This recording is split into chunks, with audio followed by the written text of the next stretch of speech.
ഇടതുപക്ഷ സർക്കാരിൻ്റെ ഭരണം കേരളത്തിലെ ജനങ്ങളെ മടുപ്പിച്ചിരിക്കുന്നു. 10 വർഷക്കാലമായി ഇവിടെ ഭരിക്കുന്നു. ആ ഭരണത്തിൻ്റെ അകത്ത് കേരളത്തിലെ സാധാരണക്കാരൻ്റെ പ്രശ്നങ്ങൾ ഒന്നും പരിഹരിക്കാൻ സാധിക്കാത്തൊരു ഗവൺമെൻറ്റായി ഈ ഗവൺമെൻറ് മാറിയിരിക്കുന്നു. 10 വർഷം പിണറായി ഭരിച്ചു കഴിഞ്ഞു. ഒരു ഭരണമാറ്റം അനിവാര്യമാണ് എന്ന് കോൺഗ്രസും UDF-ഉം തിരിച്ചറിയുന്ന ഒരു ഘട്ടത്തിലാണ്. തീർച്ചയായിട്ടും. എന്താണ് സാധ്യതകൾ? സാധ്യതകൾ നല്ല സാധ്യതകളാണ്. കാരണം ഇടതുപക്ഷ സർക്കാരിൻ്റെ ഭരണം കേരളത്തിലെ ജനങ്ങളെ മടുപ്പിച്ചിരിക്കുന്നു. 10 വർഷക്കാലമായി ഇവിടെ ഭരിക്കുന്നു. ആ ഭരണത്തിൻ്റെ അകത്ത് കേരളത്തിലെ സാധാരണക്കാരൻ്റെ പ്രശ്നങ്ങൾ ഒന്നും പരിഹരിക്കാൻ സാധിക്കാത്തൊരു ഗവൺമെൻറ്റായി ഈ ഗവൺമെൻറ് മാറിയിരിക്കുന്നു. സാമ്പത്തികമായാണെങ്കിൽ ഈ സംസ്ഥാനത്ത് നമ്മുടെ സാമ്പത്തിക രംഗത്ത് നമ്മൾ വളരെ ക്ഷീണിതരാണ്. അതുപോലെ എല്ലാ തലങ്ങളിലും നമ്മൾ പിറകോട്ട് നിൽക്കുകയാണ്. ആ പിറകോട്ട് നിൽക്കുന്ന ഈ സാമൂഹ്യ രാഷ്ട്രീയ സാഹചര്യം ഈ കേരളത്തിൽ നമുക്ക് മുതലെടുക്കാവുന്നതാണ്. അത് മുതലെടുത്താൽ നമുക്ക് രാഷ്ട്രീയത്തിൽ മുമ്പോട്ട് വരാൻ സാധിക്കും. അല്ല, അതിനായുള്ള ക്യാമ്പയിൻ തയ്യാറായി കഴിഞ്ഞു. കാരണം അത് പാർട്ടി ആലോചിക്കുന്നുണ്ടെന്നാണ് എനിക്ക് കിട്ടിയ വിവരം. ഞാൻ ഇന്നലെ അത് അന്വേഷിച്ചപ്പോൾ അതിനൊരു ഒരു പ്രത്യേക ഗ്രൂപ്പിനെ ഉണ്ടാക്കിയിട്ടുണ്ട്.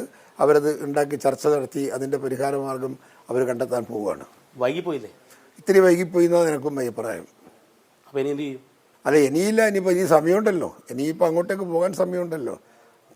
ക്ലോസ് ചെയ്തിട്ടില്ലല്ലോ, ഡോർ ക്ലോസ് ചെയ്തിട്ടില്ലല്ലോ, ഡോർ തുറന്നു വെച്ചിരിക്കുകയല്ലേ.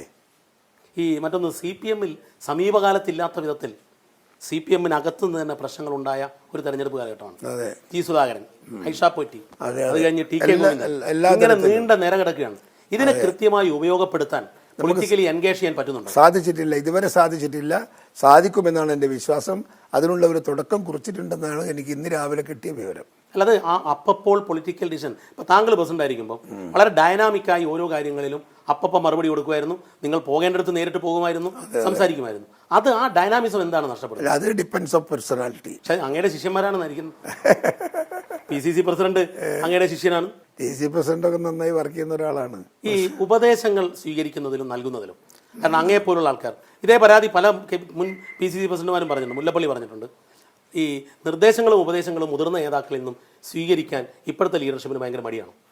അങ്ങനെയൊന്നുമില്ല. അതൊക്കെ പരസ്പര ധാരണയിൽ, പരസ്പര ചർച്ചയിൽ സ്വാഭാവികമായും നമുക്ക് ആവശ്യമുള്ള കാര്യങ്ങൾ നമ്മളെ മനസ്സിലേക്ക് ഉയർന്നു വരും. ഇരുന്നൊരു ചർച്ച നടത്തിയാൽ മതി. ആ ചർച്ചയിലൂടെ തന്നെ നമുക്ക് എല്ലാ ആവശ്യമുള്ള കാര്യങ്ങളും നമുക്ക് കിട്ടും.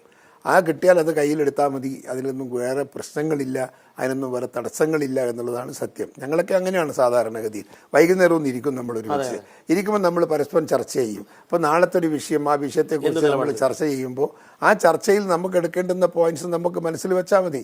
അതങ്ങനെ തന്നെ ഞങ്ങളൊക്കെ പ്രവർത്തിക്കുന്നതും അങ്ങനെ തന്നെയാണ്.